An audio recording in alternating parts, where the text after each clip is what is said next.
கர்த்தருடைய பரிசுத்த நாமத்திற்கு மகிமுண்டாகட்டும். ஆண்டவராகிய இயேசு கிறிஸ்துவின் நாமத்தினாலே அன்பு கர்த்தருடைய பிள்ளைகளாகிய தங்கள் அனைவருக்கும் ஸ்வீட் ஊழியத்தின் சார்பாக வாழ்த்துக்களையும் ஸ்தோத்திரங்களையும் தெரிவித்துக் கொள்கின்றேன். யோவேல் தீர்க்கதரிசியின் புத்தகம் 2ஆம் அதிகாரம் 26வது வசனம். யோவேல் 2ஆம் அதிகாரம் வசனம் 26இன் இறுதி பகுதி. என் ஜனங்கள் ஒருபோதும் வெட்கப்பட்டு போவதில்லை. என் ஜனங்கள் ஒருபோதும் வெட்கப்பட்டு போவதில்லை. என் அன்பு கடவுளுடைய பிள்ளைகளே, ஒரு மகிழ்ச்சியான ஒரு செய்தி இந்த இடத்துல என்னவென்றால், கடவுள் நம்மை பார்த்து சொல்லுகிற வார்த்தை என் ஜனங்கள் என்று கடவுள் சொல்லுகிறார். ஆம், கடவுள் நம்மை எப்படி பார்க்கிறார் என்றால், தனக்குரிய மக்களாக, தனக்கு சொந்தமான மக்களாக, தம்மால் தெரிந்து கொள்ளப்பட்ட இந்த மக்களுக்காக நான் எதையும் செய்ய ஆயத்தமாக இருக்கின்றேன். காரணம், அவர்கள் என்னுடைய ஜனங்களாக இருக்கிறார்கள். அவர்கள் எந்த விதத்திலும் பாதிக்கப்படவோ நெருக்கப்படவோ கஷ்டப்படவோ கூடாது. அதிலே நான் வைராக்கியம் உள்ள ஆண்டவராக இருக்கிறேன் என்று சொல்லி எல்லா நிலைகளிலும் கர்த்தர் தம்முடைய ஜனங்களாகிய நம்முடைய வாழ்க்கையில் வெளிப்படுத்தி கொண்டு வருகின்றார். ஆகையால் தான் இந்த வசனத்திலும் அவர் குறிப்பிடும் பொழுது அவர் சொல்லுகின்றார், என் ஜனங்கள் ஒருபோதும் வெட்கப்பட்டு போவதில்லை. இந்த ஒருபோதும் அப்படின்னா அந்த நெவர் நெவர் என்று சொல்லி ஆங்கிலத்தில் பயன்படுத்துகிறது. எந்த சூழ்நிலையிலும் அல்லது எக்காரணத்தை கொண்டும் எந்த நிலையிலும் என் பிள்ளைகள் வெட்கப்பட்டு போக மாட்டார்கள்.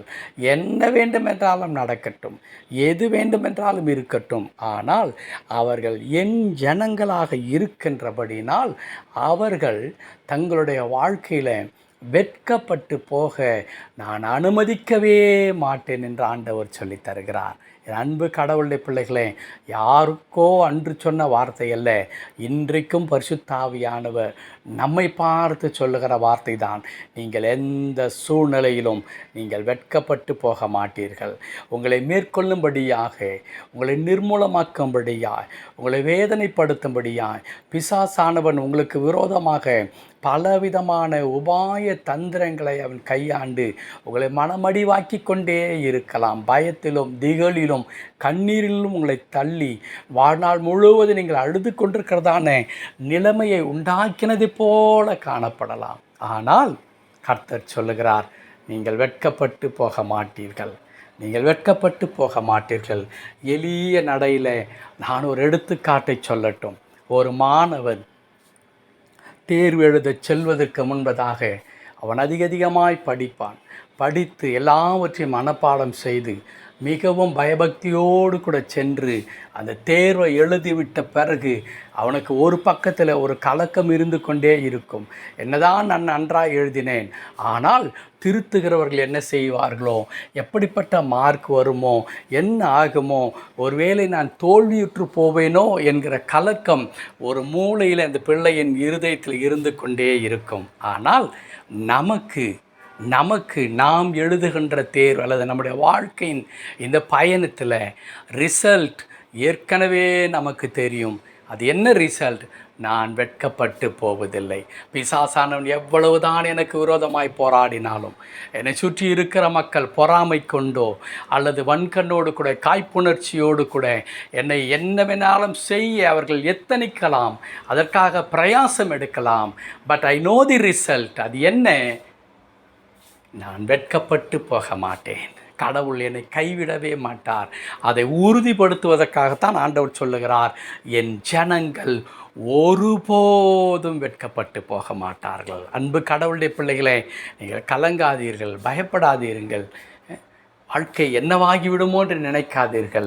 ஆண்டவர் ஏற்கனவே அந்த ரிசல்ட்டை கர்த்தர் நம்முடைய கையில் கொடுத்திருக்கிறார். அந்த ரிசல்ட் என்ன சொல்லுகிறது?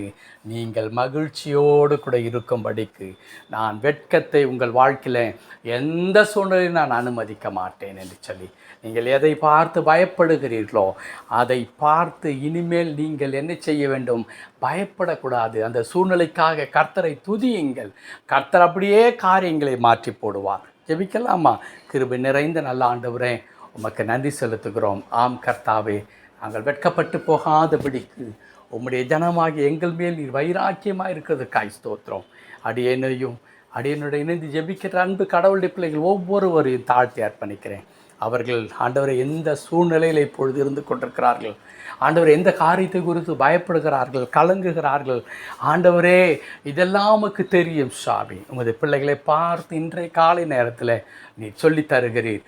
நீங்கள் ஒருபோதும் வெட்கப்பட்டு போக மாட்டீர்கள் என்று அந்த வார்த்தைக்காய் தோத்திரம்.